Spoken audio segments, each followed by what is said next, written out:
Hey guys, Yon Speaks here, and in this video I'm going to basically tell you guys some of the things that I realized that men care about that I thought that they really don't pay attention to, but they do, okay?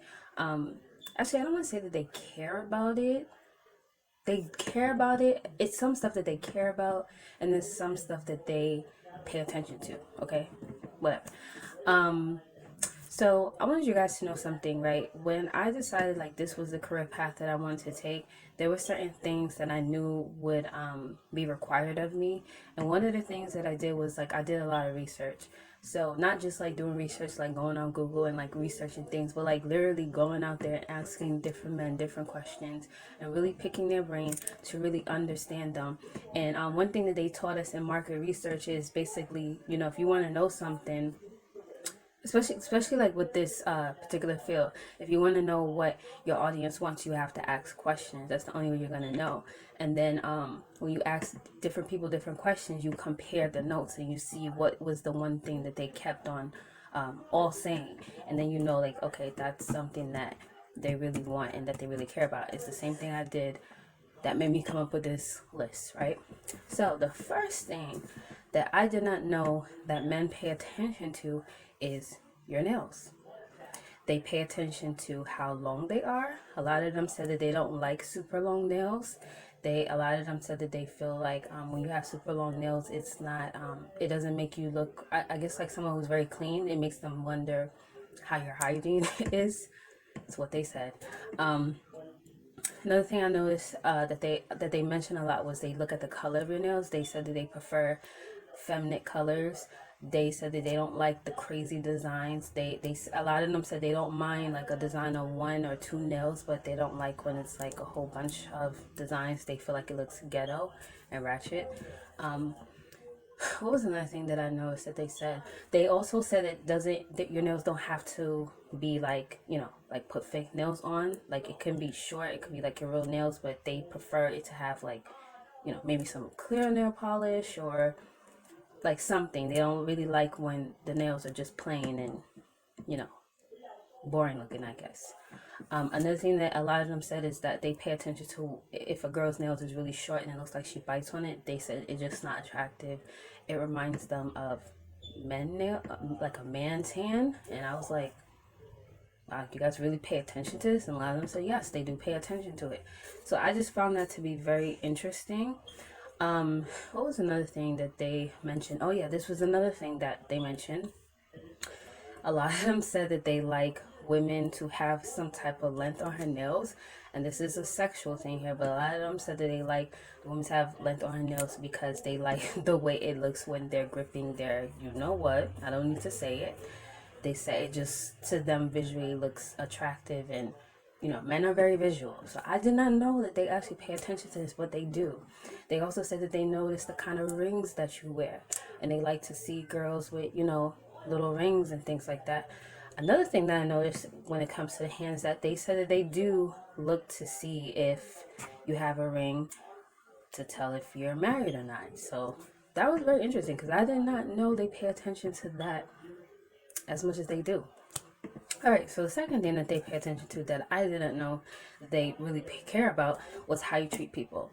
A lot of them said that they noticed that women will be really nice to them, and they felt like um, they could tell when they were just being nice because they were trying to impress them, or they were trying to get the man to see them as this great woman so that they would be with them. But what they noticed was that they would treat the people around them poorly. So a lot of them said that they would notice like the way that they treat people when they go out with them, like when they go out to eat, like are they nice to waitresses? You know, do they, when they're walking to the store, do they hold the door for people? When people hold the door for the woman that they're talking to, did they say thank you? Um, you know, do they treat their family good? Do they talk crap about their family to their spouse? Do they gossip about their family and friends? They pay attention to these things. So a lot of them said that they didn't care how nice the woman was. If she treated the people around her badly, it was a turn off for them. Another thing that goes into that they also paid attention to was the way that the woman treated their children. They said if they heard that, like they were on the phone with the woman and she was like cursing at her children and treating them poorly, they didn't care how nice she was to them. They were turned off because how they looked at it was like, if I have a child with this woman, that's how she would talk to my kids. And that's not what I want. So that was something very interesting. So ladies, if you really want to, make a guy happy, whatever, you're getting to know him, watch the way you talk to people, okay? The next thing that they care about is the way you talk. A lot of them said that they don't like when women say, yo, my nigga, or they use a whole bunch of slang, or they're super ghetto, or they feel like they can't, hold a decent conversation with the woman. They don't like when the woman talks about shallow things all the time. A lot of them said that they don't like when women just want to talk sexual to them. A lot of them said that they wanted the woman to have like equal balance, so that's another thing as well. So ladies, try your best not to curse as much because they actually do pay attention to that, and that is something that they seem to not like and appreciate. Now the fourth thing, which is the last thing, is very interesting to me, but it's something that I have come to discover, I would say a little bit. I would say I started to realize this probably about 2 years ago. And the fourth thing is that looks to them is not everything. Yes, men are very visual, and yes, they see a beautiful woman, they're gonna look, but looks is not everything. To them, a lot of them said that, if a woman was a 10, but she was a headache, she had a bad attitude, she didn't have a good personality, she wasn't a nice person, they didn't care how beautiful she was, they were completely turned off.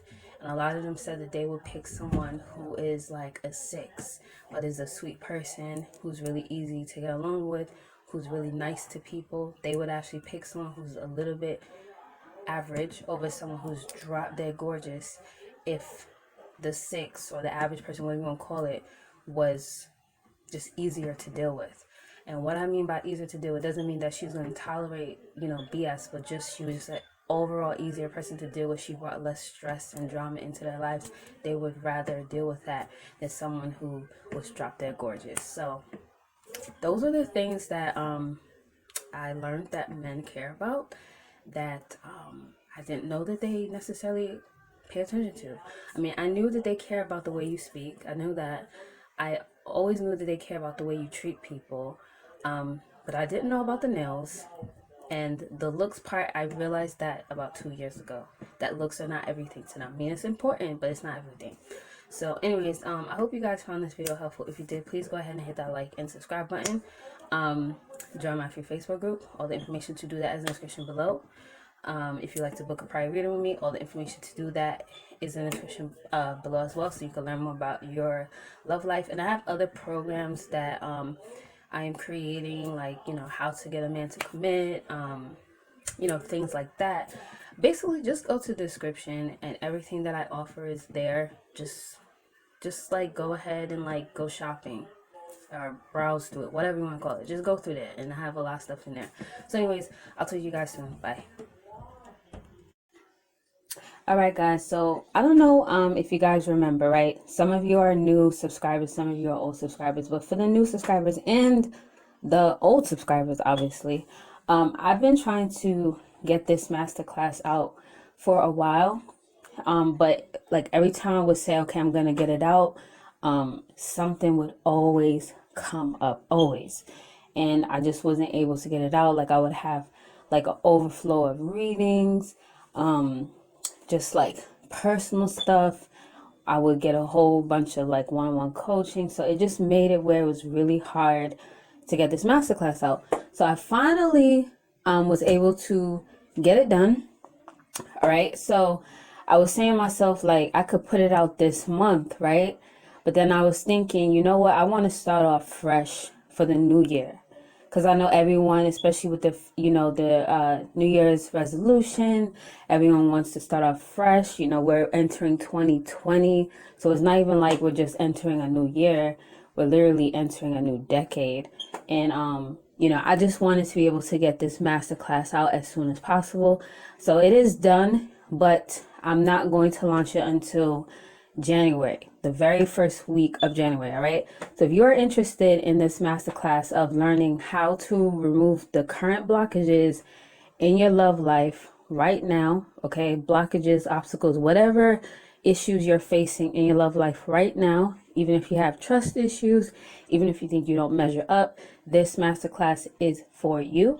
All right. So if you want to register for it so that you can be one of the very first people to attend it, because I'm only allowing 100 people to attend this masterclass, it would be in your best interest to just go ahead and register on the in the link in the description below. All right. So that you can make sure that you secure your spot, and that you don't miss out on getting a seat for it. Yes, this masterclass is online. It's not like you have to be there physically. It's online, right?